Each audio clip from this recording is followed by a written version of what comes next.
Welcome to our webinar for today. Really excited to have you. Give me 1 second to share my screen and we'll begin. Hope you all can hear me and see me. All right. If that's not the case, let me know in the chat. But in the absence of any comments, I'm assuming you can. Thank you all for coming out today. My name is Ross Rinehart. I am the Director of Content at LSATMax. Been working at the position for a little over a year, developing educational resources to help our students do great on the LSAT. Been doing these national webinars about once a month. Really excited to do this one because what we're covering today is a study method for the LSAT that's gained a lot of traction over the past 5 or so years, I would say. Really become a buzzword in the LSAT prep community. Now, study method, it's called blind review. We talk about what blind review is. If you just started studying for the LSAT, you may have encountered this word. You might have had some questions of what it means, questions about when you do it in your study plan, questions on what it is and what its point is. So we're going to talk about that today. What is blind review?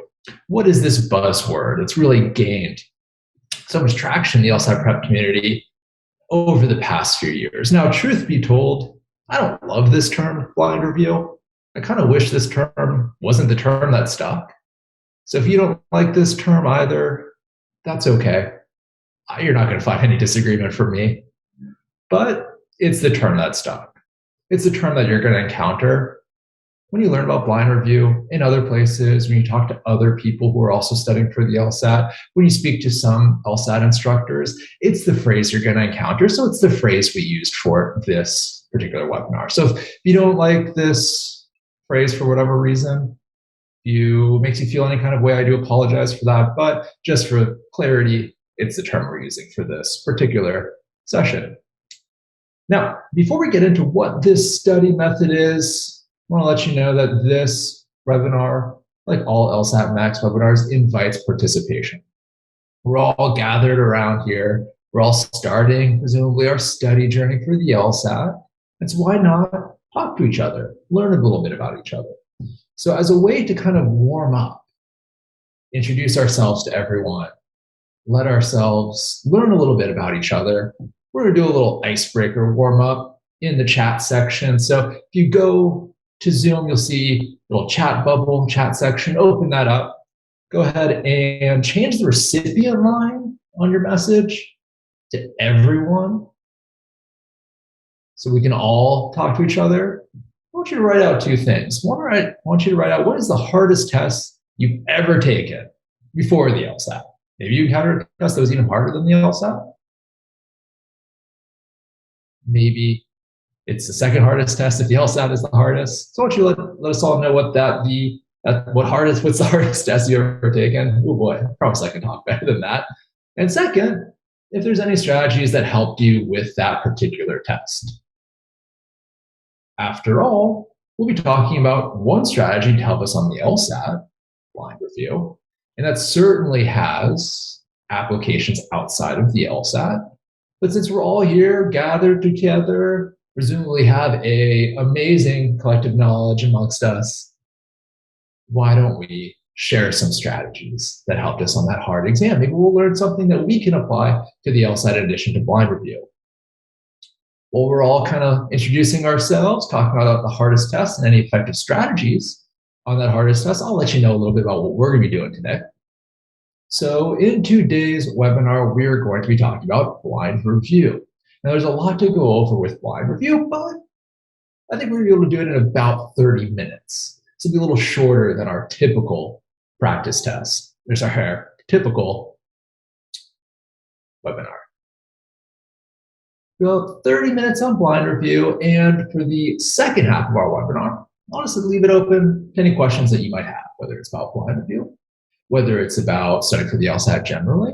We could even open the floodgates to law school admissions, applications, law school itself, any of that.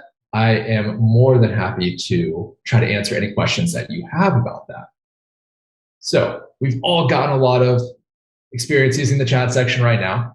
you have any questions about something I am talking about in the moment, I'll be up here talking about blind review. If you have any questions about blind review, go ahead and let me know what your question is in the chat section. But as I just mentioned, at the end of today's webinar, I'll be opening it up to general questions.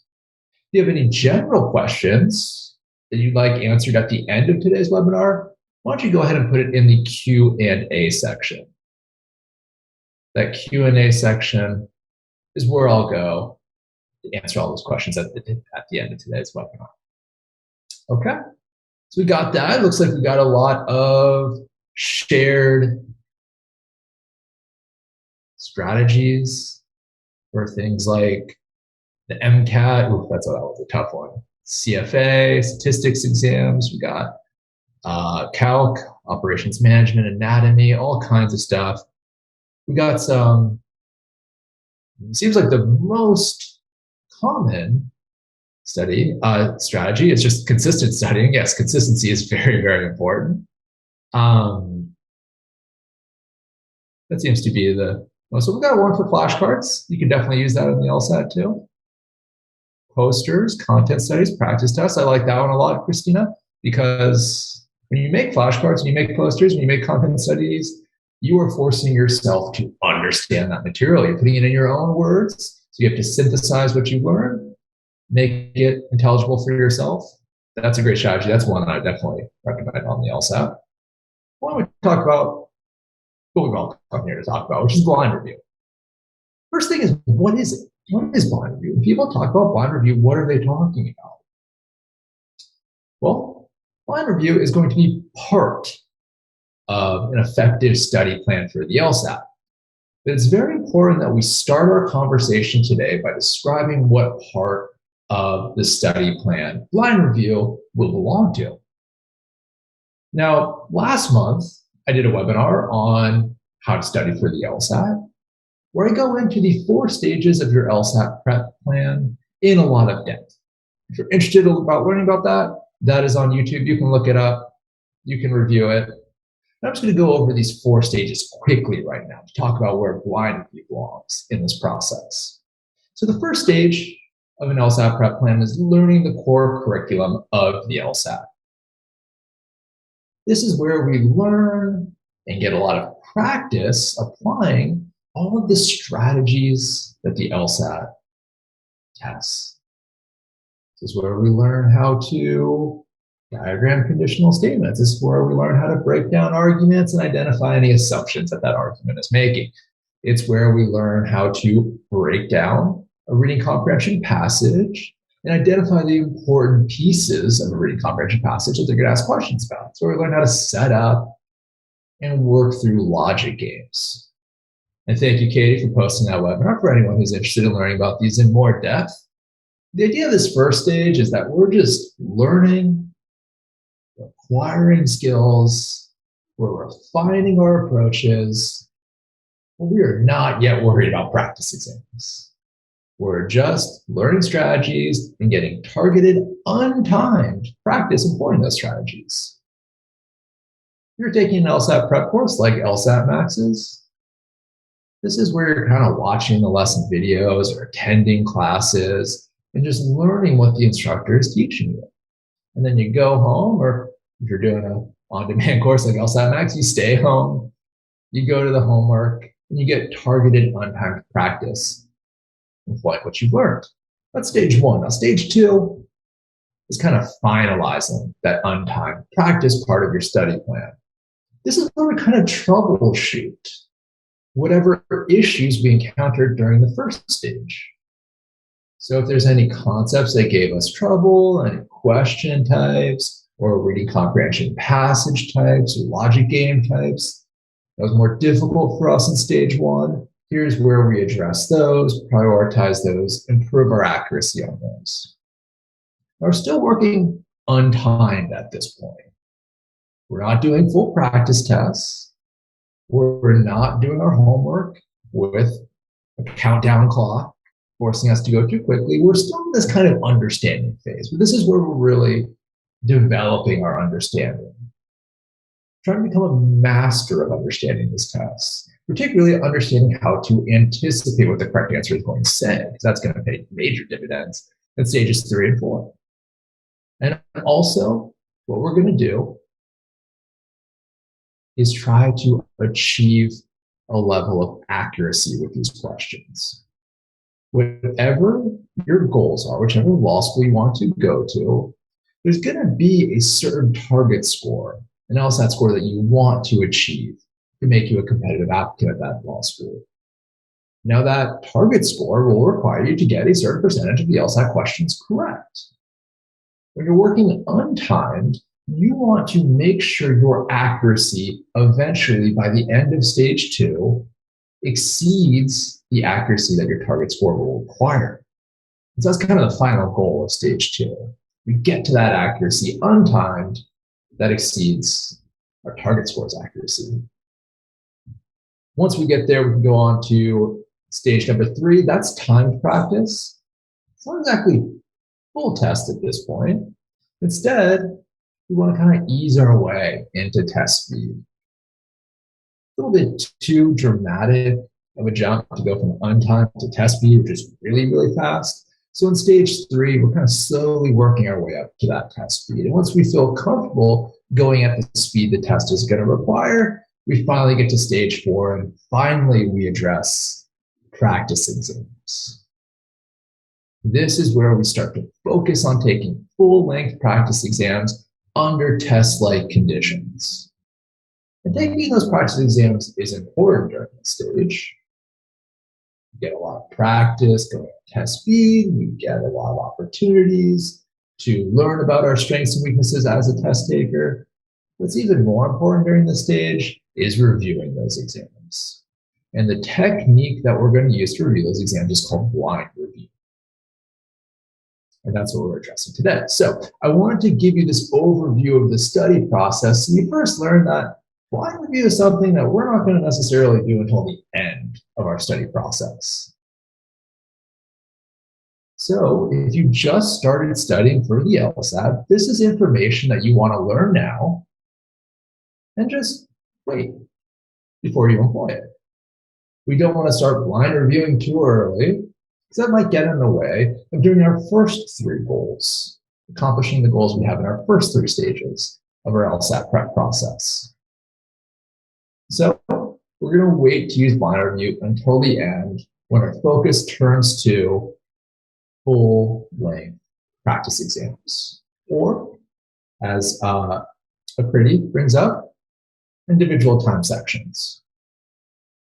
But that's what we're going to use blind review for. Now we get into the specifics of blind review as we turn our focus to just blind review. But before we get into what exactly blind review is, let me just let you know, as this term has become somewhat of a buzzword in the LSAT community, different prep programs, different instructors, different test takers have all kind of come to their own conclusions about what this process is, how you actually utilize this process. So what I'm going to teach you today is LSATMax's version of blind review, the version of blind review that we have found to be most helpful for our students. Now, different instructors out there, different prep programs out there might have a slightly different version of blind review. Now, I'm not saying this to tell you that we're right about blind review and they're wrong, or that they're right and we're wrong, or that anyone is really right. Because at the end of the day, the principles of blind review, no matter who's talking about it, are largely the same. But what I'm going to tell you today is a primer on what blind review is to us. And I'm going to give you a few alternatives at the end. But I want to start with our version of blind review. What our proven method to improve on practice exams is. So what is the process of blind review? Once we decide we're ready to take full-length practice exams or full-length sections, what exactly do we do? Well, the process of doing blind review is actually pretty simple. Step 1 of blind review is to take a practice exam, time, under test-like conditions, and to document our answers that we select during that timed test. And taking that test time during with test-like conditions means we're going to do all 4 sections of the test because, of course, the LSAT is currently a 4-section exam. We're going to take it on our computer because that's where we're going to take the exam when we finally take the real LSAT. We're also going to give ourselves a 1-minute break between each section and a 10-minute break between sections 2 and 3. It also means we want to take the test at the same desk and with the same computer we'll take our real test on. We won't use any LSAT resources as we take the test because you're not allowed to do that. Of course, we're going to have LSAT resources in the room in which we're taking the test. I think it's also a good idea to turn Zoom on, turn Google Meet on as you take the test, camera and microphone on, because you will have that on as you take the real test, or at least an equivalent program as you take the real test. So might as well get some experience with that.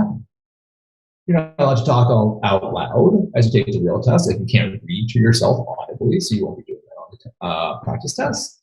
And you'll be confining your work to 5 sheets of scratch paper because those 5 sheets are what you're going to be allowed to have on the real test.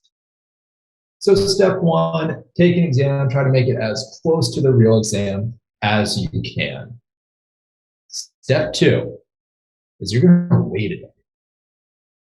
You're going to take that test again. Same exact test, in the same order, but this time you take the test untimed, without seeing your initial answers. That second step is what people refer to when they talk about blind review.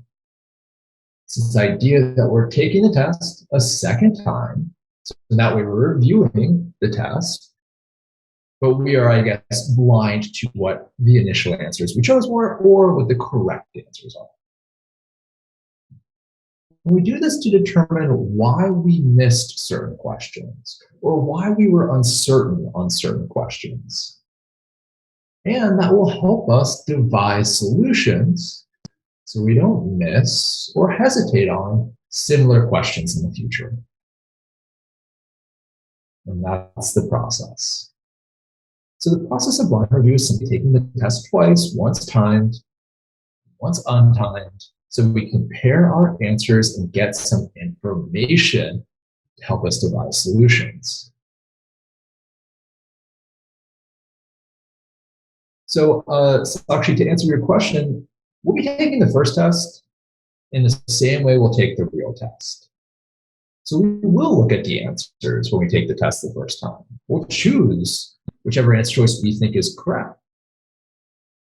But we don't, after taking that test the first time, look at what the correct answer was.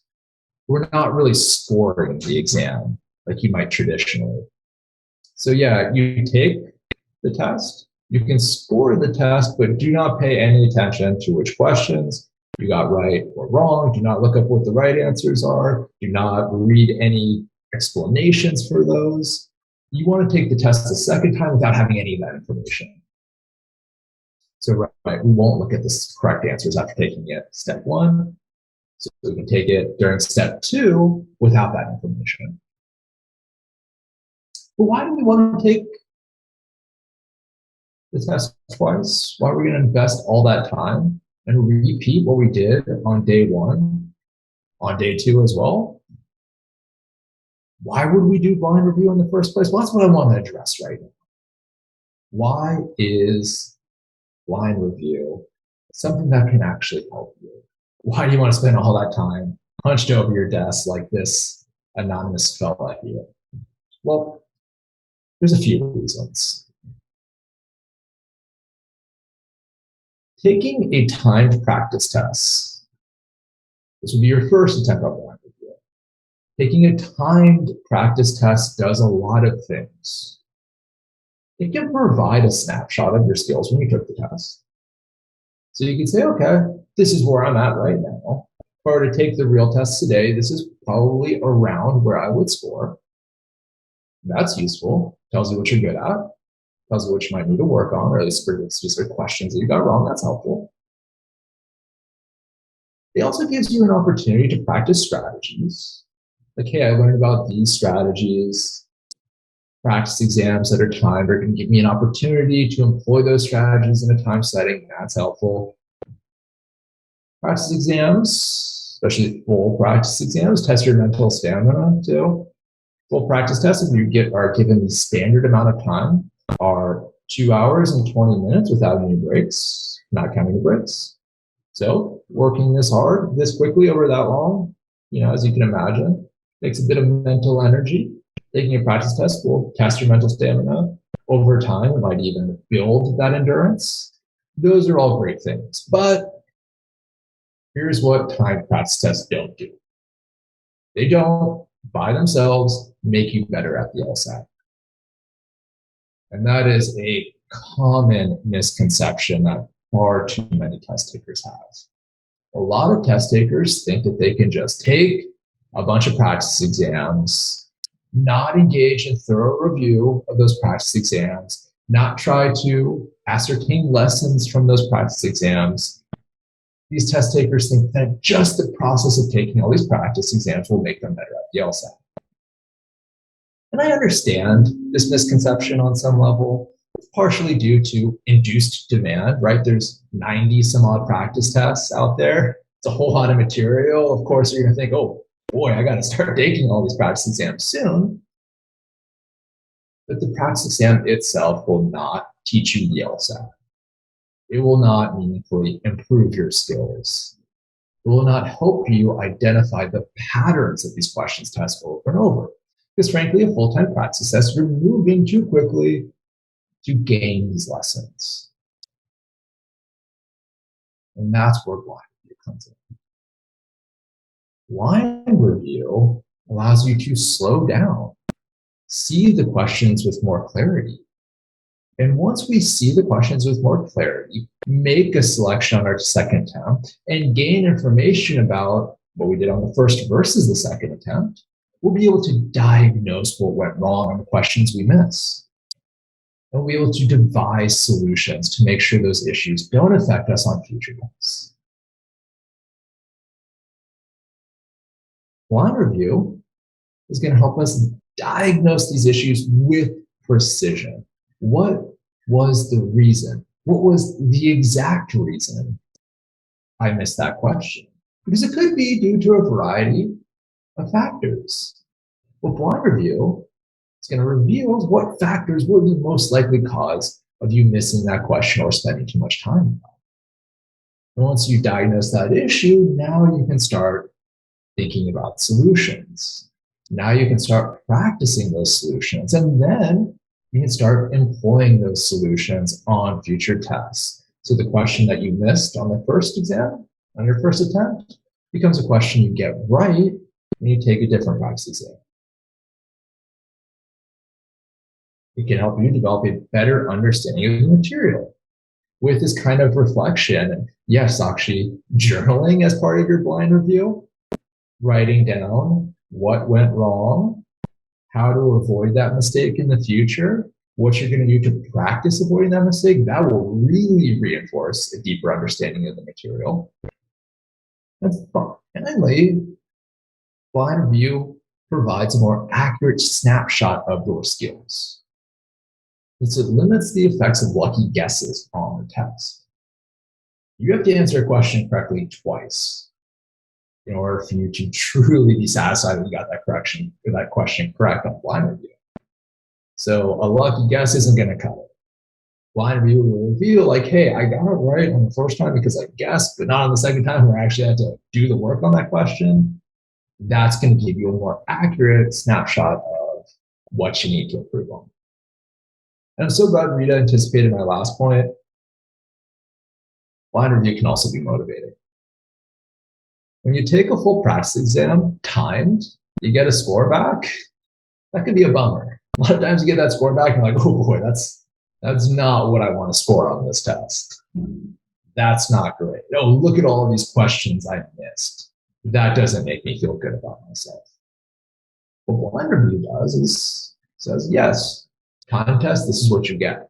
What you got. These are the questions you missed. But let's give yourself some time. Let's take a look at these questions again. and lets you work through them.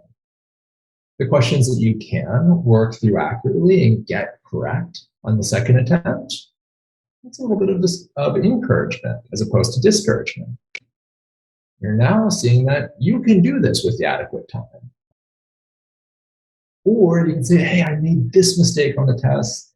I realize that. I'm going to work on that. I'm going to devise solutions for that. That's motivating as opposed to discouraging. So these are the benefits of blind review. This is why we go through the process of doing it. But to reinforce that understanding of how blind review works, we're actually going to all practice a little bit of blind review right now. So how does blind review work? We're going to see. I'm going to give you a real LSAT question right now. This is a logical reasoning question. I'm going to ask that you all attempt this question in 1 minute. This is going to mimic step one of blind review, taking the timed test. Now, obviously, we're not going to take a full time test together. We're just going to do one question, but you have about a minute to do this question on a real test. So I'm going to give you about a minute now. And to mimic the stress of the real test, I have a countdown clock. So do this question, do your best, make your selection, but please do not share what your selection is to everyone in the chat section. If you really want to share it with someone, you can share it with me as a direct message. My name is Ross again. But keep it to yourself. Just record what your selection is on the first attempt. Like I said, you have 1 minute. Time begins now.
And that is time. Like I said, let's keep our answers to ourselves. Let's not share it with everyone. It's okay if you did. Now, if this were a real blind review, we would have taken the test, we would wait a full day before taking the test again. Obviously, we don't have time to do that. We're just pretend, imagine that, hey, a full day has passed. We're a day older, hopefully a day wiser. And now we're going to try that same question again. This time, take as long as you need to do it. Give you a few minutes to do this. I'll go off screen for a second, so you don't do this with some, guy hovering over you, virtually at least. And then make a selection. Give yourself some time to really take a close look at this question. Try to really assess the answer choices as carefully as you can.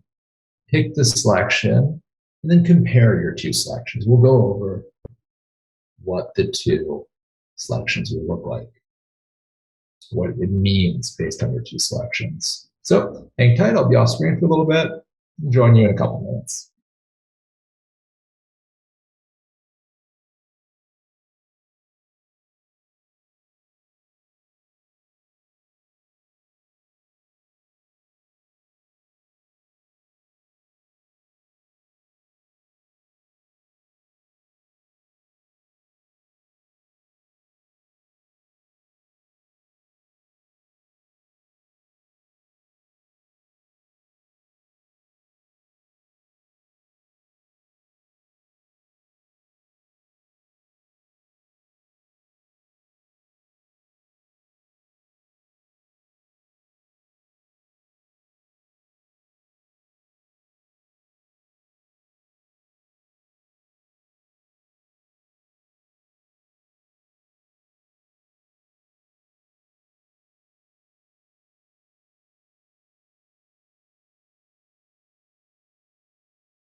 All right, so I'll be joining you up again. Why don't you take just a little bit more time to make your final selections on your second attempt. I don't mean to rush you, but don't want to spend too long at this webinar.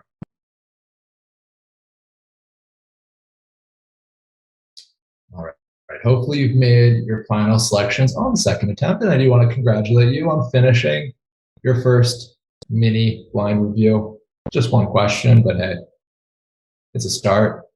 Also remind you that at the end of this webinar, I'll be answering questions. So if you have any other questions, please put them in the Q&A section. Why don't we proceed with talking about what we can learn from blind review? Because now you should have two selections. Your first time selection, your second untimed selection. So how do we break down the results of blind review? Well, here's one thing that could have happened on the blind review. In your first attempt, you selected B. And on your second attempt, you're like, you know what? I'm going to stick with B. I think that one's the correct answer. And guess what? That would be a great job. Blind review would tell you, great job on that question. You got it right twice. B was the correct answer to this question. You understood the question, and you got it right on both attempts. You could expect on a real test to get a similar question correct without spending too much time on it. Because you got it right on the untimed attempt, you proved you can do it quickly, and you got it right on the second attempt, so you proved you understood it. And that's good information to have. There's no need to review this type of question before the next practice test. This is one we're good on. But here's something else that could have happened. Maybe you picked an answer choice like A on the first attempt. You're going a little quickly, you couldn't think as clearly, you couldn't read with the thoroughness, with the comprehension that you would have liked. And then on second attempt, you calmed down, you had more time, you were able to approach the question a little bit more confidence and clarity, and on the second attempt, you picked the correct answer of B. So you got it wrong on the first timed attempt, and then you got it right on the second attempt.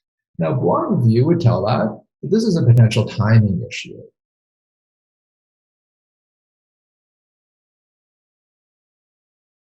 We'll get to that, Patana. But if you picked the wrong one on the first attempt, then on the second attempt you got it right, you probably just missed that question as a result of the time pressure. On the real test, you may answer a similar question incorrectly, because after all, the real test is going to be timed. Or you might get it correct but just spend too much time on it, which is in some ways even worse than getting it wrong. So this is information that's good to have. We want to consider what we would have done differently to anticipate the correct answer. Because there's a good chance there's something in that question that could have allowed you to anticipate what the correct answer would have said. If you're able to anticipate what the correct answer would say, you'd be able to answer it correctly pretty quickly as well. So are there any clues in the passage that would have helped you anticipate? That's something you want to look for on blind review.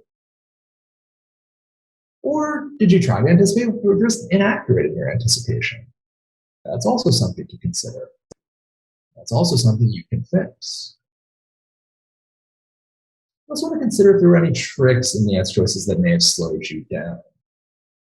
Are there anything in any of the answer choices that made you think about that answer choice for too long? Did you misread something in that answer choice? Did you overlook a problem with that answer choice? Did you overlook something good in the correct answer choice? These are things you want to consider. And imagine if we didn't have that second attempt, if we didn't know that we could get it right without any time pressure. We would just say, hey, I got this wrong, but I don't know why.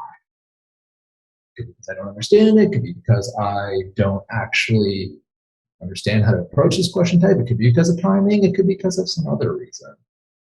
But with blind review, we say, look, okay, we've kind of pinpointed the issue. It seems to be timing. Let's look at this question again and break it down to consider how we could have answered it correctly, quickly. I want to give you an example of what that looks like. Now, if there are many timing issues on a given test, consider getting more time to practice before the next practice test, maybe doing a full section, maybe doing a timing exercise I'm going to talk about in just a little bit. That might be a good idea.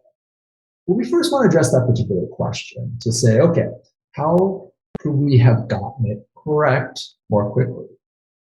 So one thing we could have done, is there any clues in this question that could help us anticipate the correct answer? Now, to go over this question in brief, it's what we would call an LSATMax an errors in reasoning question. It asks us why this marketing consultant's reasoning is vulnerable to criticism.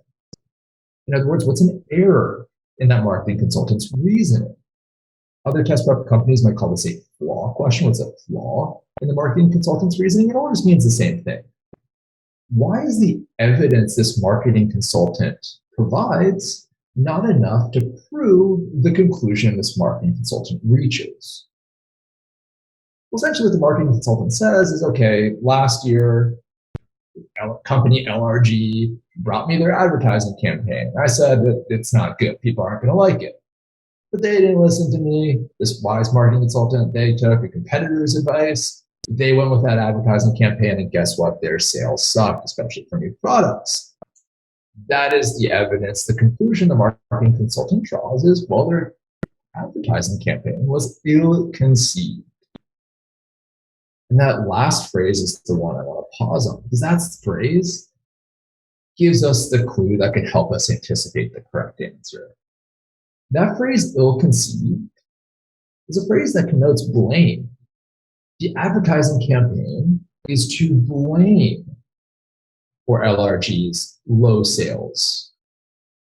When we start talking about blame in an argument, we start getting into the tricky world of cause and effect. I'm sure we've all heard the phrase, correlation does not prove causation.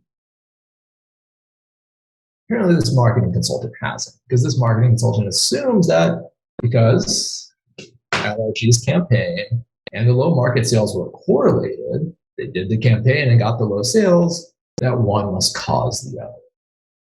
And that is the error in this marketing consultant's reasoning. And just that little clue, ill-conceived, tells us that this marketing consultant is committing what we would call a causation flaw.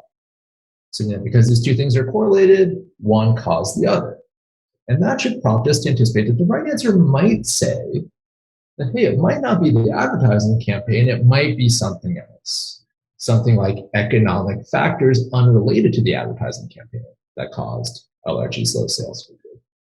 So if we made that kind of anticipation, we would look at B, and it would look really, really good.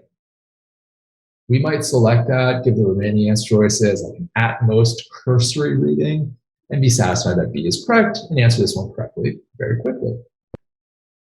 So that might be one thing we look for.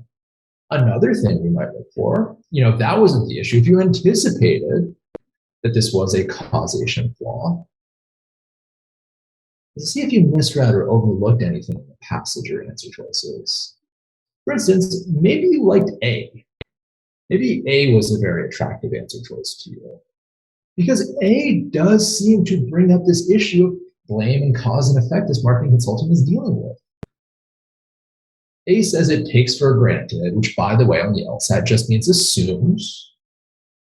So whenever you see takes for granted in an answer choice, you can just replace it with assumes. The marketing consultant assumes that LRG sales would not have been lower in the absence of the advertising campaign. You might say, like, yeah, that's a problem. If the marketing consultant is saying that the advertising campaign was to blame for the low sales, that must mean that if there weren't the advertising campaign, there wouldn't have been even lower sales. LRG's sales would have been better without the advertising campaign. And that's true. You were just overlooking something. It was not the competitor's advertising campaign. As the passage told us, it's LRG's advertising campaign. They're the ones who came up with the advertising campaign. They just asked the consultant, the competing consultant, about it. And that competing consultant gave them advice. It didn't become the consultant's advertising campaign. I'm giving you advice about the LSAT right now. It's not the case that I've made the LSAT my own and do that. So A just misattributes whose campaign it was. And it's wrong, really, for that reason alone. So it's like, oh, maybe I just spent way too much time looking at A because I missed that. Okay, well, whatever the solution was, whether it was because you missed the anticipation opportunity or you overlooked that, we can start to devise solutions about that. For instance, if you missed the anticipation, you missed that this was a cause and effect argument, that's something you can address. It's okay, I know cause and effect when it uses some of the obvious causal indicator words like causes or because of or results in or due to or leads to or any of those, but when it gets a little bit more opaque, when they start using words like ill-conceived, I need to review that.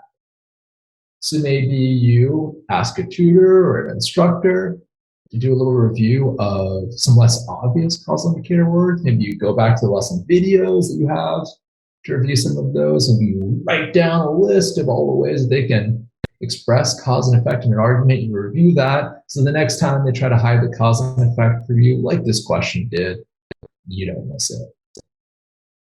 Or maybe you missed that answer choice A said it was the competitor's advertising campaign. Well, maybe in that case, you know that, okay, for future questions, if I ever get it down to two answer choices I like A and B, I'm going to essentially fact check A and B to make sure that they don't mischaracterize or misdescribe anything in the document.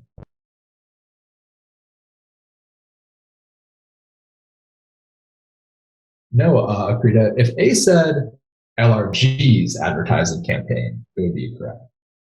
If it said it takes for granted that LRG sales would not have been lower still in the absence of LRG's advertising campaign, it would be correct. It's not the competing consultants. Okay, so that's what blind review can force us to review. That's one option for blind review, right? We got it wrong on the first attempt, right on the second attempt. Another thing that might happen is we actually got it right on the first attempt and wrong on the second attempt. Seems like it wouldn't happen, but it actually happens a fair amount. I think one of us brought that up, that it happened to us on this attempt. Yep. That happens. And what blind review tells us, that's a potential confidence issue. You probably missed that question because you were tricked by something in the passage. When you had more time to really review that question, you actually gave yourself more time to fall in the trap that that question laid for you. And that's worth reviewing, because on the real test, you might get fooled by a similar trick again. So maybe if you selected B on the first time and A on the second time, you missed the trick in A, which is that it just misidentifies whose campaign it is. Consider what you thought that trick was and how you plan on avoiding falling for it again. For instance, if you picked A, again, it goes back to like, maybe I need to fact check these answer choices before I select them. The good news is that when you do this kind of review, you will catch these tricks, because the LSAT only has a few different tricks. Like there's some common tricks like last second issues, which I think is what A has. A sounds really, really, really good until you get to the very end. It's a last second issue that shows up in A. The problem is we have a tendency to look at all the good in the first part of A, that we kind of lower our critical acumen. We start to trust A a little bit too much. And as a result of trusting A a little bit too much, we miss the problem at the end. Hey, if you know you're vulnerable to that kind of trick, that's good information to have.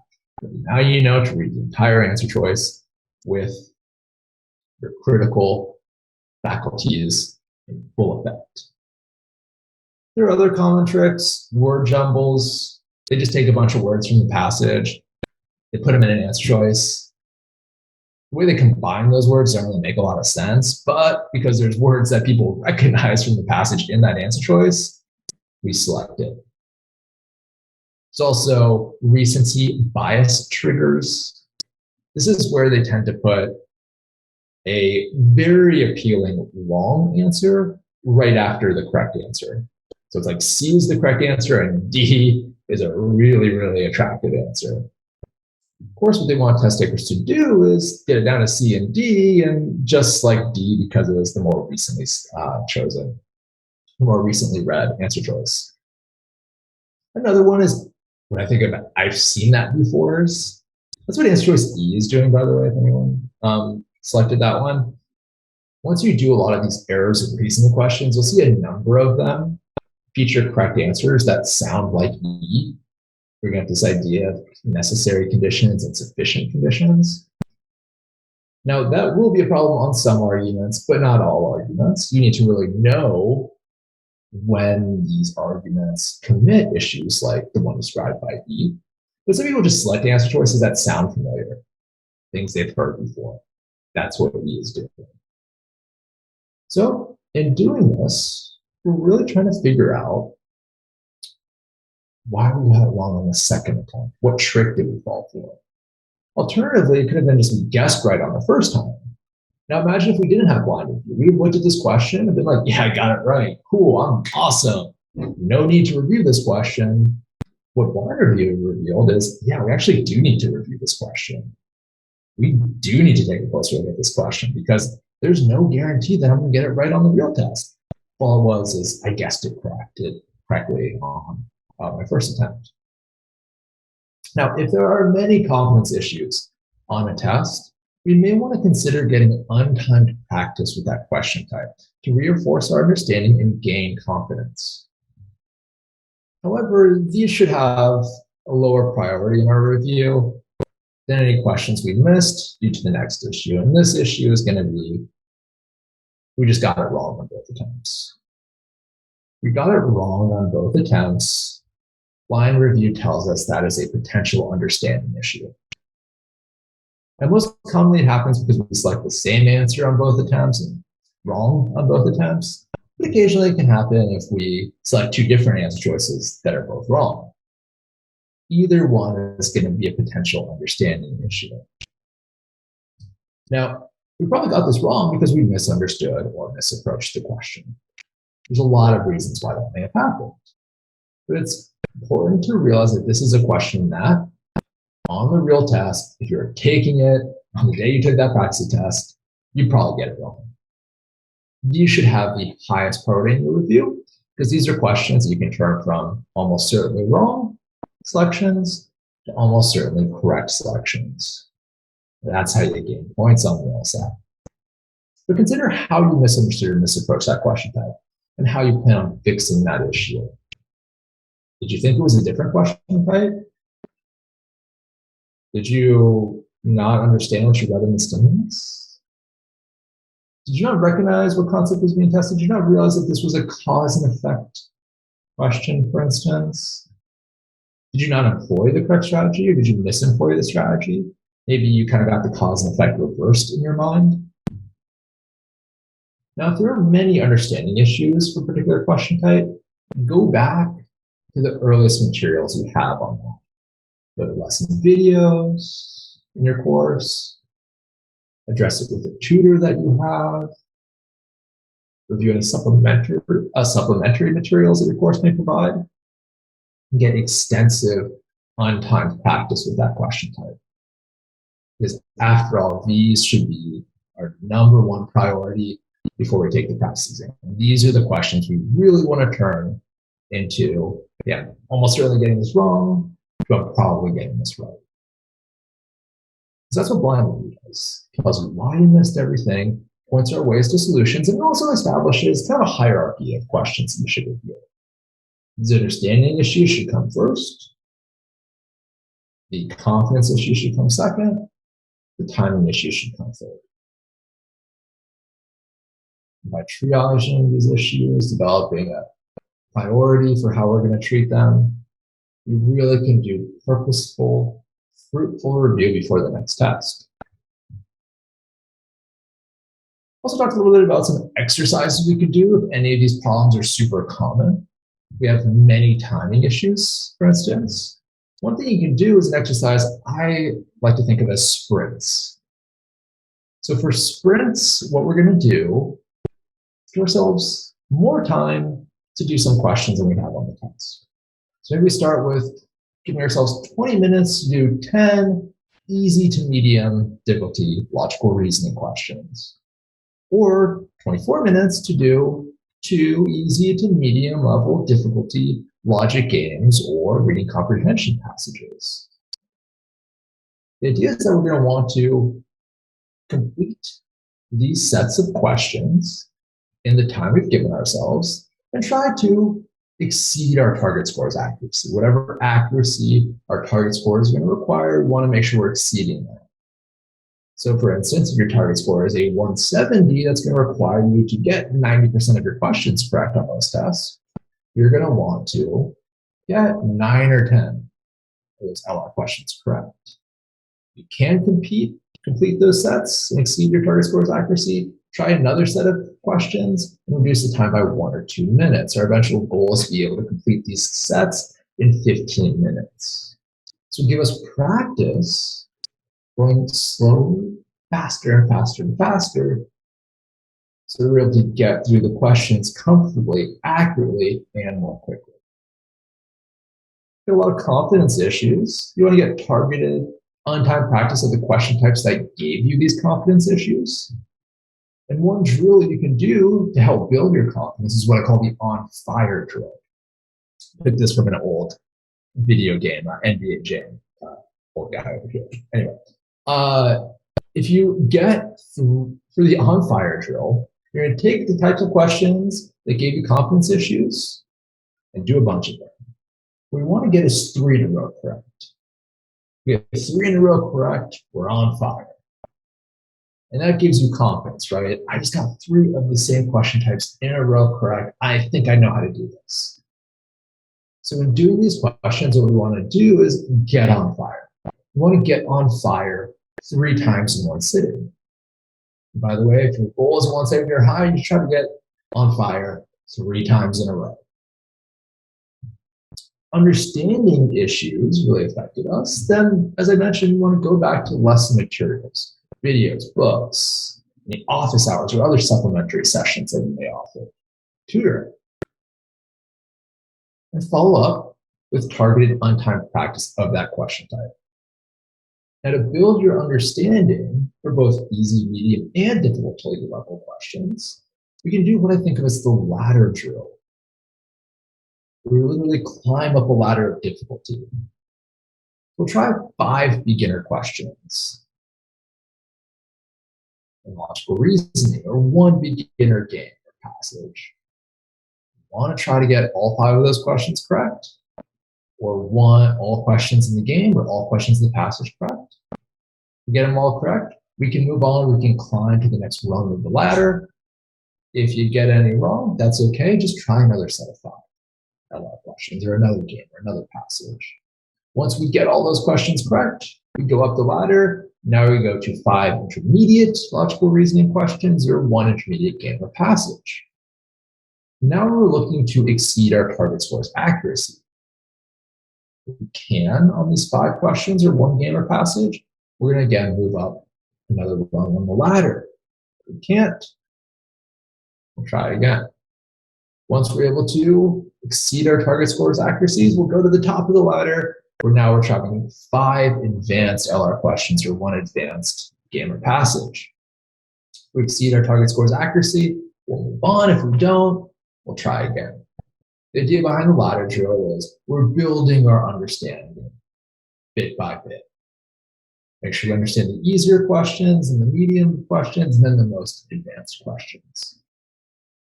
Once we build our understanding, we'll know our understanding issues won't affect us in the next practice test. As you can see, these drills can take a lot of time, which is why it's not necessarily going to be the case that you go 1 day of practice test, 1 day of blind review, and the following day you take another practice test. You might need to give yourself 1 or 2 or 3, maybe even a full week to address these issues in between exams. And that's a real benefit of blind review. It tells you not only what your issues are, but how to improve them, so you can address those issues before you take the next practice exam and correctly targeting these issues and improving upon them is how we're going to see big score jumps on the LSAT. That said, it is a lot of work. So I want to talk about if there's any alternatives to blind review. Are there any other ways we can implement blind review? Now, there are some ways to implement blind review if we don't have the time to take a full test on time.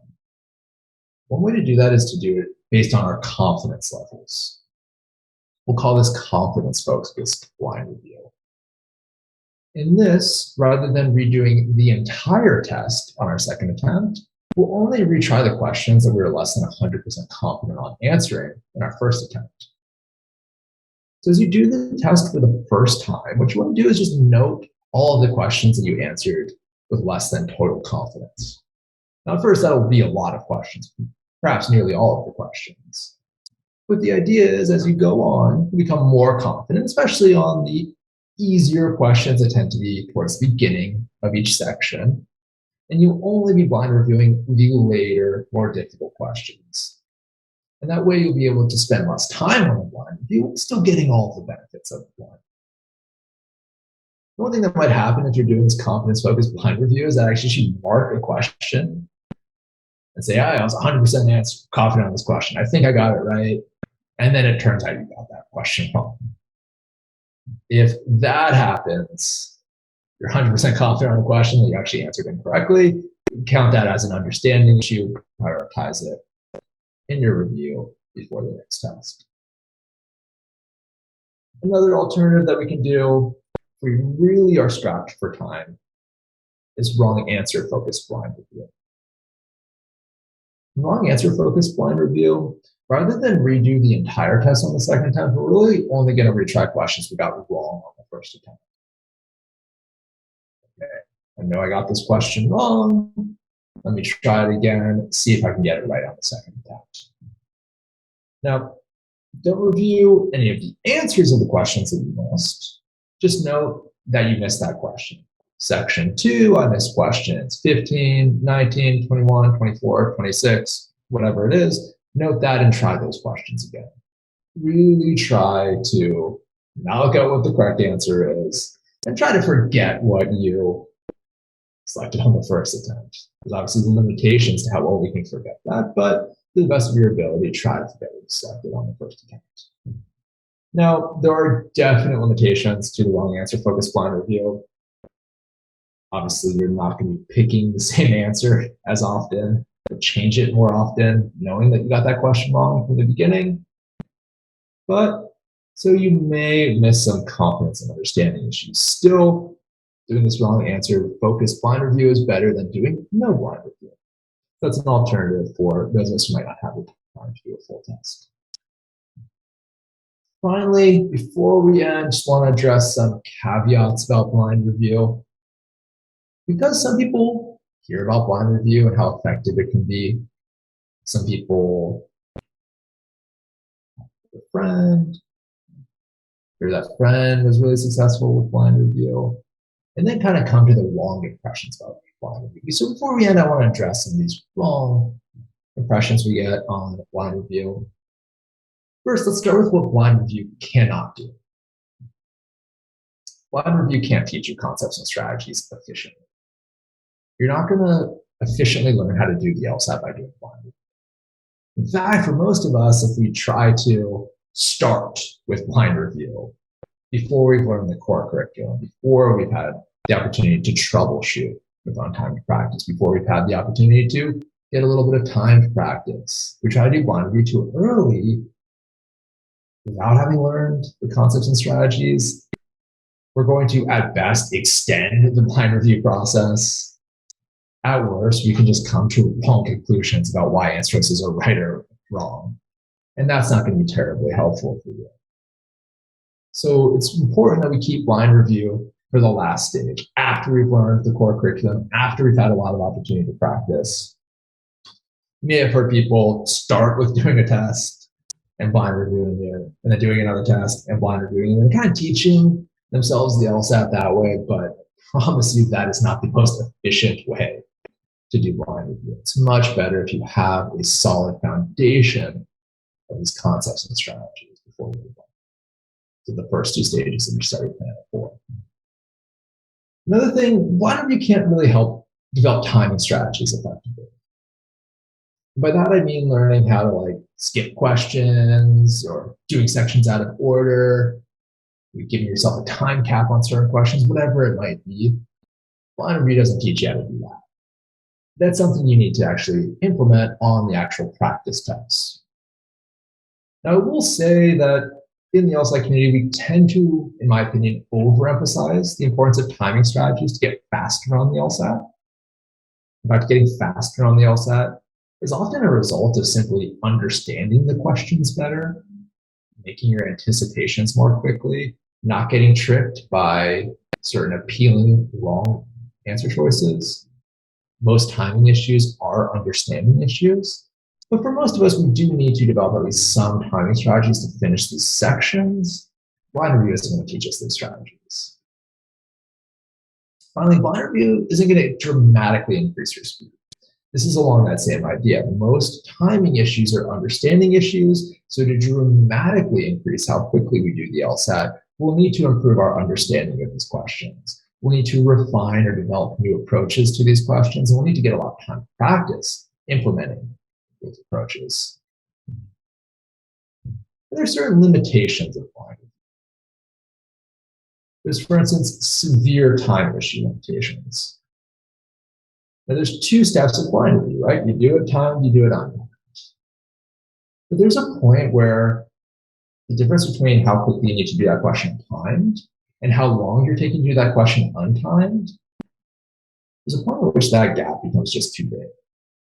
There's a point at which that gap is untenable. Getting a question correct takes you far more time than you can realistically spend on the test. Marking that question as a time issue is probably not accurate. It's probably true that that is actually an understanding issue. So it's something to be aware of as you're doing blind review. There are times where you might think it's a timing issue, but since it's just taking you so much time, it's probably better understood as an understanding issue. Additionally, there's a higher score limitation of blind review. Blind review works really well in improving your score through the 140s and 150s, and even the 160s. But once you start getting to the 170s, even the high 160s, it tends to be the case that your understanding is so good that every issue is a timing issue. At that point, the time investment in blind review might not be worth it. So instead of doing blind review, you want to think about how you can refine your approach to these questions, how you can implement certain timing strategies to help you go a little bit more quickly. In other words, you don't need blind review to tell you that you have timing issues. You can focus your attention that you would normally spend on blind review at this point to just fixing those timing issues. Those are a few caveats that hopefully do not undermine the main point of this, which is that blind review is an effective, proven strategy at the end of your study plan to help you diagnose issues on practice exams and point the way to solutions on those. And with the effective blind review approach, coupled with an effective study plan, you can really make big gains on the LSAT. Now, what I want to leave you with before we start answering some questions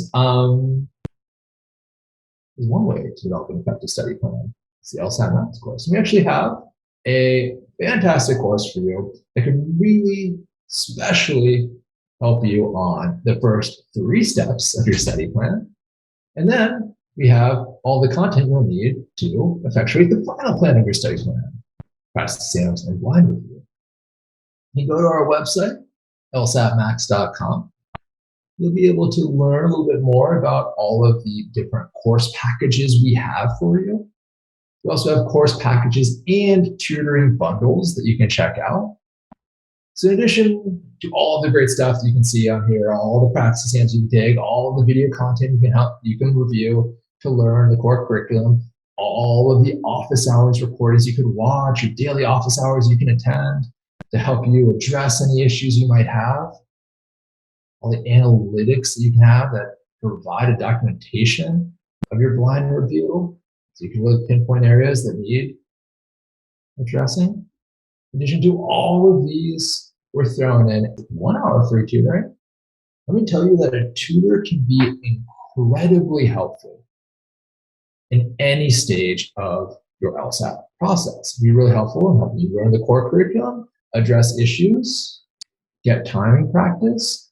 It can also be really helpful in your blind review. A tutor has so much experience working with students, our tutors especially, so much experience working with students that they're going to be able to see things that may have affected you on a question that maybe you can't see. So they'll be able to supplement your blind review, make it a more robust process. You know exactly what to target. We also have tutoring bundles that come with tutoring hours, more extensive tutoring hours, and the LSATMax course.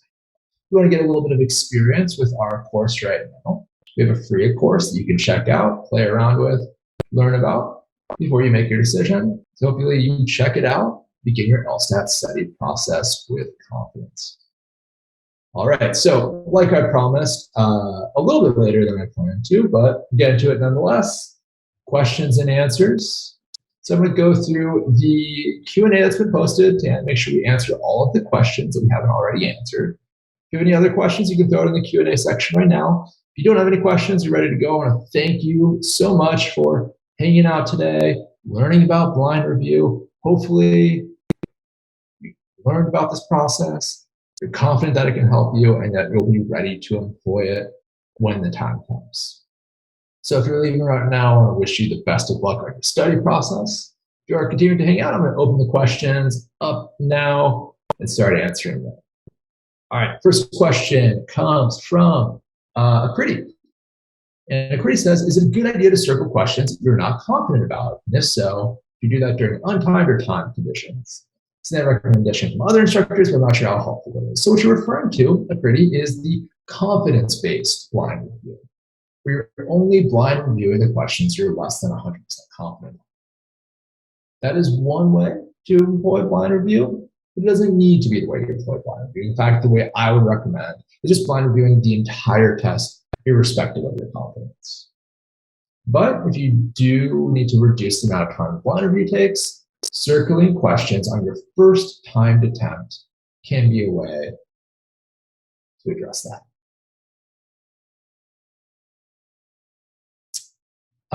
Nikita asks, how long should a blind review last for a logical reasoning section? Well, the answer is however long it takes you.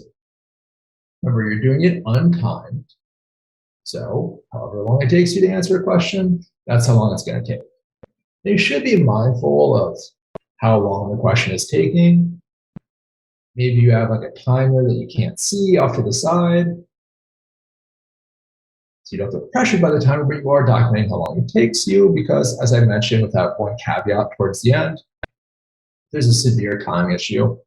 If it takes you so long to answer a question correctly that you can't realistically spend that time on the test, that might be more of an understanding issue. So that's helpful to know, but really, for the blind review of a whole logical reasoning section, for a whole logic game section, for a whole reading comprehension section, it really should just be as long as it takes. Carlo asks, 15 days until test day, should I just be taking a practice test every other day and reviewing? What's the best use of my time? We'll address this a little bit at the end, but to repeat, Carlo, take a test, wait a day, blind review that test, and depending on how that blind review went, you'll probably need at least a day to get some targeted practice, doing some of the strategies or exercises that we talked about. So maybe if you had a lot of timing issues, it's doing some of those timing exercises. Maybe if you had a lot of confidence issues, it's doing that on fire drill we talked about. Maybe it's doing, if there are a lot of understanding issues, you take a couple of days to go back, review the material, get on time practice when we do that ladder drill we talked about. Really, it should be test, blind review based on your blind review for at least one day before you take the next test. Carlo also asks, having trouble with reading comprehension, general strategy I should employ, maybe focus on just 3 passages. Well, yeah, that could be strategy. If you find it difficult to finish all 4 passages in a way that allows you to truly understand the passage, and by that I mean get the main point out of the passage, understand the author's opinion, and understand the structure of that passage.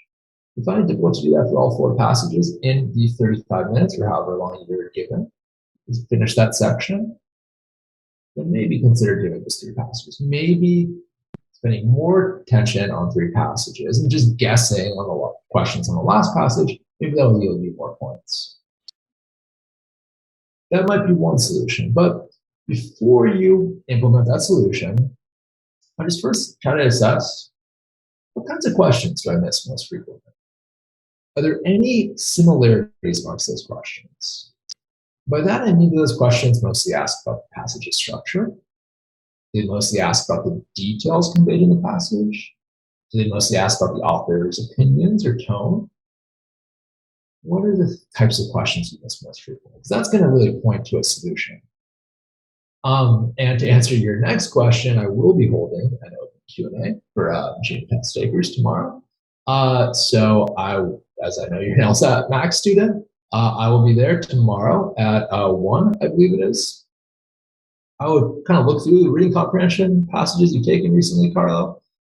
Try to figure out any commonalities, any similarities, any patterns to the questions you might be missing, and answer those. And then bring that to me and we can talk about solutions. Pretty asks, what qualifies as far more time for getting a question correct we can realistically spend on a test over 10 minutes? So it depends on the type of question, it depends on the difficulty level of the questions, and of course there's a difference between how long a logical reasoning question should take versus a reading comp versus a logic games question. It all really depends. Fortunately, LSATMax has a recommended time for every single question, which makes it easier to see how far off from the mark your response time is. I would say anything more than 200% than the recommended time is going to be more time you can realistically spend on that question. Once you get into that realm, I would start looking at that as an understanding issue as opposed to a timing issue. If it's, 50% more time, question should take a minute, you're taking a minute and a half. Even if it's 100% more time, question should take a minute, you're taking 2 minutes. You can address that with some timing strategies, especially in anticipation. If it's anything more than that, you're probably misunderstanding the question. The last question's an easy one. This one's from Rita. Even if it's an educated guess, never leave a question blank on the LSAT. Absolutely. Do not leave a question blank on the LSAT. There is no guessing penalty. If you get it right, but it was a complete guess, complete shot in the dark, the LSAT's not going to know, it's not going to care, it's going to count as a point. So, if you can't get to a question, just guess. All right, that looks like it's all of the questions that I found in the Q&A section. I want to thank you all so much for hanging out today, learning a bit about blind review. If you have any other questions, I hope to see you in LSATMax. As I've mentioned, I do open Q&As there for our students. I also manage a Discord board where you can bring me any question you have. So if you have more questions you'd like to address, become an LSATMax student, hit me up there. Otherwise, I want to wish you the best of luck on your study process. Hopefully, this blind review yields you many points, your ultimate score release. So hopefully, this will help you out a lot when you're eventually ready to use blind review. All right, thank you all. Thank you for Katie for helping out with this webinar as well. Thank you so much, Katie. Thank you for sending the links in the chat. Thank you for setting this up. Thank you all for giving me your attention. Hopefully we'll see you at LSATMax. All right, bye.